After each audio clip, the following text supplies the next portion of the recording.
सुतपा, निश्चिंत रहो, मैं आ रही हूँ। मुझे जाने की आज्ञा दीजिए स्वामी। सूतपा के पास जा रही हो देवी? हाँ स्वामी, एक माँ की वेदना एक माँ ही जान सकती है। स्त्री के जीवन में सबसे महत्वपूर्ण होता है मातृत्व। यदि उसका मातृत्व संकट में पड़ जाए तो स्त्री का जीवन दुख के सागर में डूब जाता है।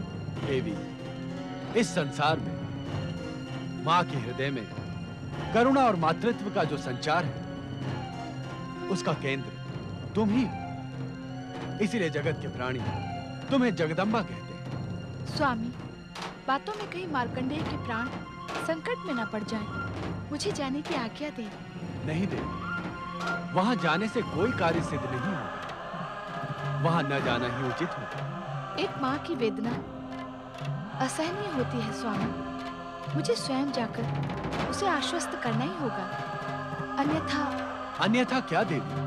अन्यथा मार्कंडेय के जीवन पर आए संकट से वो पतिव्रता मातृत्व से आहत होकर कहीं नियति को ही शापित न कर दे। ऐसा कुछ नहीं होगा देवी। घटेगा वही जो विधान है। इस स्थिति में मैं क्या करूं भोलेनाथ? सुतपा की व्यथा से मैं स्वयं बहुत चिंतित हूँ। मृकुंडु दंपति तथा मार्कंडेय की चिंता हम पर छोड़ दो।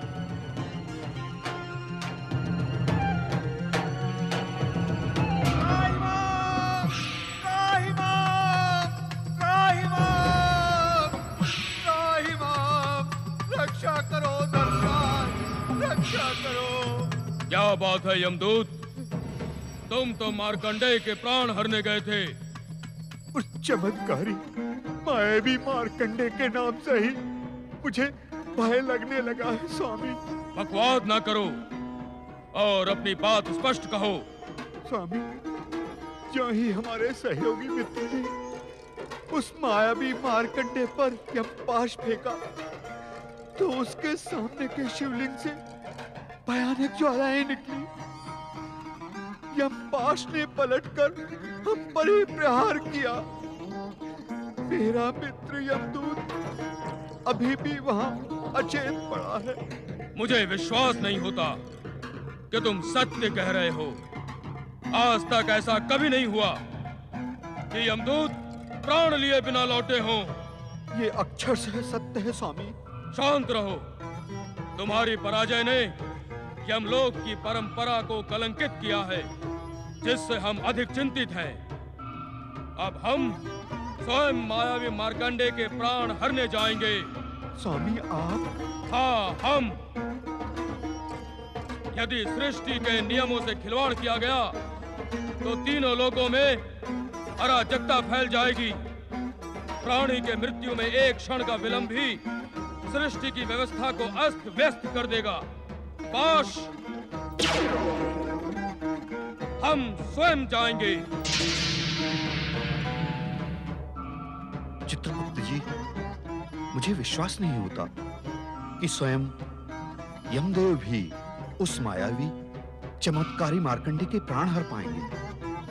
दूत, मृत्यु से आज तक मृत्युलोक में जन्म लेने वाला कोई भी बच नहीं पाया है। होगा वही जो नियंता की इच्छा होगी। नारायण नारायण। परमपिता, अपने पुत्र नारद का प्रणाम स्वीकार करें। कहो नारद, क्या समाचार लेकर आए? समाचार नहीं परमपिता, मैं आज प्रार्थना लेकर आया हूँ। प्रार्थना? अवश्य कहो मेरे मानस पुत्र। परमपिता, निर्दोष बालक मार्कंडेय की अल्पायु के अभिशाप का अंत करके कृपया आप उसे दीर्घ आयु का आशीर्वाद प्रदान करें। नहीं नारद, नहीं। मैं स्वयं ऐसा नहीं कर सकता। क्यों? क्यों परमपिता, क्यों? उस निर्दोष निष्पाप बालक पर इतना क्रूर अत्याचार क्यों परमपिता? यह अत्याचार नहीं है। है परमपिता, है। वो बालक मेधावी, परम ज्ञानी, तेजस्वी है। उसे मिलने के पश्चात मुझे उसमें जगत कल्याण की अपूर्व ज्योति के दर्शन हुए परमपिता। इन सब के उपरांत भी वो नियंता की नियति और विधाता के विधान से अछूता नहीं है। किंतु परमपिता, जगत कल्याण को साक्षी मानकर नियंता की नीति और विधाता का विधान परिवर्तित भी तो हो सकता है ना? नहीं नारद, नहीं। नियंता स्वयं यदि अपने नियमों में परिवर्तन करने लगे तो इस सृष्टि में अनर्थ हो जाएगा। किंतु परमपिता, जगत कल्याण भी तो। नारद, जगत कल्याण से भी महत्वपूर्ण है नियति और विधान, क्योंकि विधान के संकट में पड़ने से यह जगत ही संकट में पड़ जाएगा। किंतु परमपिता। नारद, तुम परम ज्ञानी हो, तुम्हारे लिए कोई भी रहस्य नहीं है। मार्कंडेय के अल्पायु उसके पूर्व जन्म के कर्मों एवं उसके पिता मृकंडू की उसे जन्म देने की अनिच्छा का परिणाम है। इसलिए उसके माता पिता को पुत्र वियोग अवश्यंभावी है। क्या बालक मार्कंडेय की जीवन रक्षा का कोई भी मार्ग शेष नहीं है परमपिता? हम ऐसा भी नहीं कहते नारद। भगवान शिव की सृष्टि में सब कुछ उनकी इच्छा पर ही निर्भर है। सृष्टि का हर मार्ग शिव इच्छा से ही संचालित होता है। नहीं परमपिता, नहीं। स्वयं भगवान भोलेनाथ ने मार्कंडेय की जीवन रक्षा का मार्ग अवरुद्ध किया है। ये तुम क्या कह रहे हो नारद? तुमसे उनकी लीला समझने में अवश्य कोई भूल हुई है। नहीं परमपिता, नहीं। भूल का तो कोई प्रश्न ही नहीं उठता। स्वयं भगवान भोलेनाथ ने बालक मार्कंडेय की चर्चा करने पर मुझे यह आदेश देकर कहा था कि बालक मार्कंडेय की नियति निर्धारित हो गई है। अब उस पर व्यर्थ चर्चा करने का क्या प्रयोजन है? नारद, जिस प्रकार भगवान शिव अनंत हैं, उसी प्रकार उनकी प्रत्येक लीला भी अनंत है। उसे समझ लेना हर एक के वश में नहीं होता। तो मैं क्या करूं परमपिता, मैं क्या करूं? मैं किसी भी मूल्य पर बालक मार्कंडेय की प्राण रक्षा करना अपना कर्तव्य समझता हूं, आवश्यक समझता हूं। शिव आराधना करो पुत्र।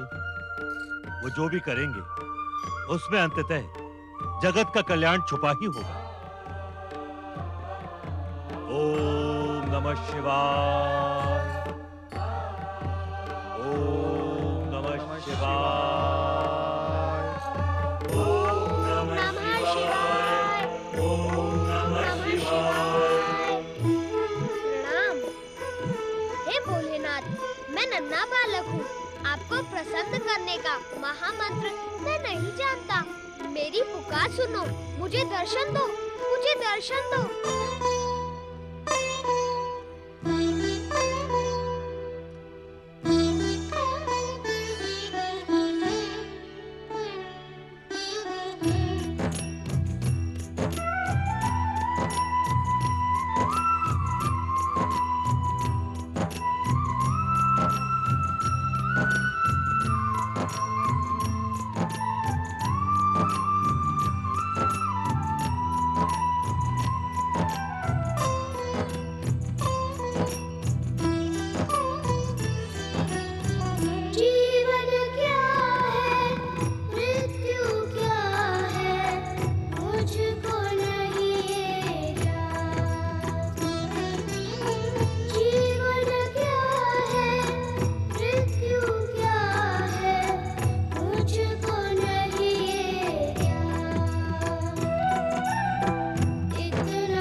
पुत्र मार्कंडेय, पुत्र मार्कंडेय, पुत्र मार्कंडेय, कहाँ हो तुम?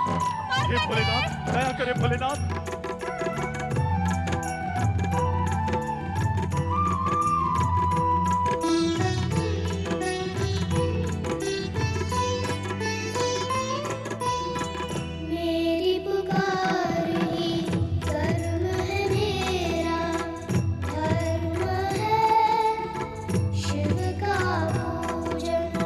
कर्म धर्म का मर्म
यमराज!